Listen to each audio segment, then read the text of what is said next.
नमस्कार दोस्तों, आपका हमारे YouTube चैनल में स्वागत है। आज फिर मैं एक बहुत ही प्यारी, ज्ञानवर्धक और गजब कहानी लेके आए हैं। इस कहानी को अंत तक जरूर सुने और यदि आप हमारे चैनल पर नए हैं तो चैनल को सब्सक्राइब जरूर करें और बेल आइकन दबाएं ताकि आने वाली वीडियो का नोटिफिकेशन सबसे पहले आपको मिलता रहे। तो प्यारे दर्शकों, आइए प्यारी सी कहानी को शुरू करते हैं। एक बार एक बुजुर्ग औरत थी। वह बूढ़ी औरत मर गई। यमराज उसे लेने के लिए आए। औरत ने यमराज से पूछा, आप मुझे स्वर्ग ले जाएंगे या नरक? यमराज बोले, दोनों में से कहीं नहीं। तुमने इस जन्म में बहुत ही अच्छे कर्म किए हैं, इसलिए मैं तुम्हें सीधे प्रभु के धाम ले जाऊंगा।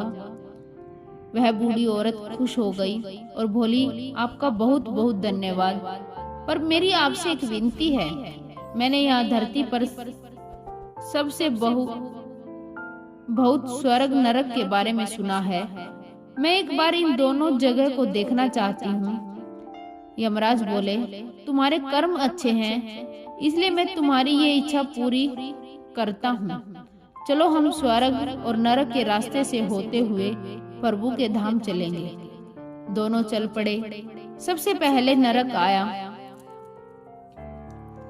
नरक में बुजुर्ग औरत ने जोर जोर से लोगों के रोने की आवाज सुनी। वहां नरक में भी सभी लोग दुबले पतले और बीमार दिखाई दे रहे थे। औरत ने एक आदमी से पूछा, यहाँ आप सब लोगों की ऐसी हालत क्यों है?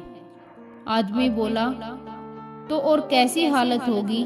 मरने के बाद जब से हम यहाँ आए हैं, हमने एक दिन भी खाना नहीं खाया। भूख से हमारी आत्माएं तड़फ रही हैं। उस बूढ़ी औरत की नजर एक विशाल पतीले पर पड़ी, जो कि लोगों के कद से करीब 300 फुट ऊंचा था। उस पतीले के ऊपर एक विशाल चम्मच भी लटका हुआ था। उस पतीले में से बहुत ही शानदार खुशबू आ रही थी। उस बूढ़ी औरत ने उस आदमी से पूछा, इस पतीले में क्या है? आदमी मायूस होकर बोला, ये पतीला बहुत ही स्वादिष्ट खीर से हर समय भरा रहता है। उस बूढ़ी औरत ने हैरानी से पूछा, इसमें खीर है? तो आप लोग पेट भर के खीर खाते क्यों नहीं हैं? भूख से क्यों तड़फ रहे हैं? आदमी रो रो कर बोलने लगा, कैसे खाए? ये पतीला 300 फीट ऊंचा है। हम में से कोई भी इस पतीले तक पहुंच नहीं सकता। उस बूढ़ी औरत को उन पर तरस आ गया और सोचने लगी, बेचारे खीर का पतीला होते हुए भी भूख से बेहाल हैं। शायद ईश्वर ने इन्हें यही दंड दिया होगा। यमराज उस बूढ़ी औरत से बोले, चलो हमें देर हो रही है। फिर दोनों चल पड़े और कुछ दूर चलने पर स्वर्ग आया।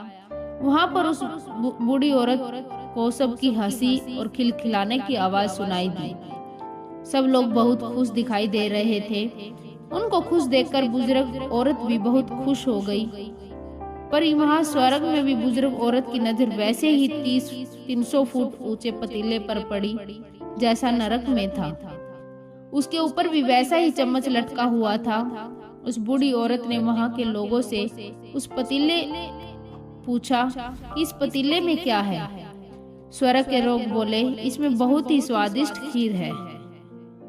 वह औरत हैरान हो गई और उनसे बोली, ये पतीला तो 300 फीट ऊंचा है। आप लोग तो इस पतीले तक पहुंच ही नहीं पाते।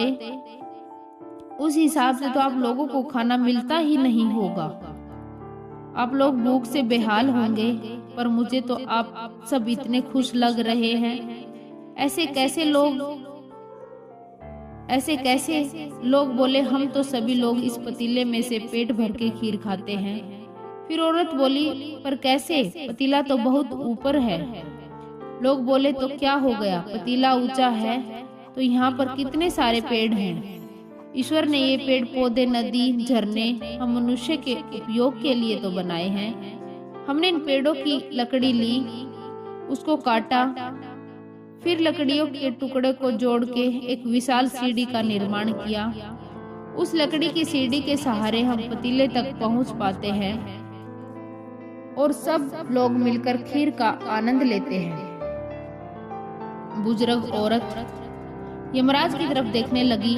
यमराज मुस्कुराए और बोले, ईश्वर ने स्वर्ग और नरक मनुष्य के हाथों में ही सौंप रखा है। चाहे तो अपने लिए स्वर्ग बना ले, चाहे तो अपने लिए नरक बना लो। ईश्वर ने सबको एक समान हालातों में डाला है। उसके लिए उसके सभी बच्चों एक समान हैं। वो किसी से भेदभाव नहीं करता। वहाँ नरक में भी पेड़ पौधे सब थे, पर वो लोग खुद ही आलसी हैं। उन्हें खीर हाथ में चाहिए। वो कोई कर्म नहीं करना चाहते, कोई मेहनत नहीं करना चाहते, इसलिए भूख से बेहाल है। क्योंकि यही तो ईश्वर की बनाई इस दुनिया का नियम है। जो कर्म करेगा, मेहनत करेगा, उसी को मीठा फल खाने को मिलेगा। तो प्यारे दर्शकों, स्वर्ग और नरक आपके हाथ में है। मेहनत करें, अच्छे कर्म करें और अपने जीवन को स्वर्ग बनाएं। तो प्यारे दर्शकों, कैसी लगी ये छोटी सी कहानी?